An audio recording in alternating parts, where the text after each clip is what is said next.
buromborombo kutwariza hamwe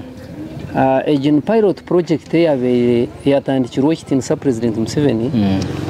yabeneza kwa abatuze ebyapa mu district atanu Oyam district Ibanda district Rwampara district Mbara district na Kiruhura district so ejekaba pilot project ya president mbwene haka hatari mburomborombo bwona kureka team y'abasaveye ababe bari hansi y'ikitongore cyabenketwa Saraka bakaija basaveyinga burita karyona na munonga gagabeire gatarumu gatakatongeza za offers ninga nebyapa arahagabe gatongeye byapa konka biri expired mwene agamatakago agekikecho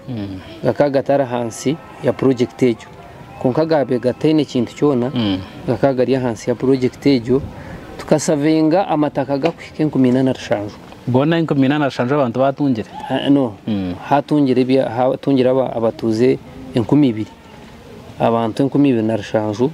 tubakatungiriremo n'amataka ga community guturkweta ga government ebyape byo tubikabiriho konka nabo twina amatsiko ngo nabiza kubaho sabo kuba government yabikozere ero omukuronda ebyape byo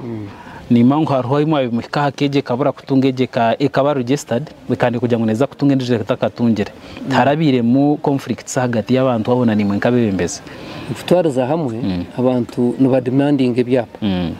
konka nkabebembeza bari kumanye ikiri kugenda mu misho ntubashobora tariho conflict yes okutunga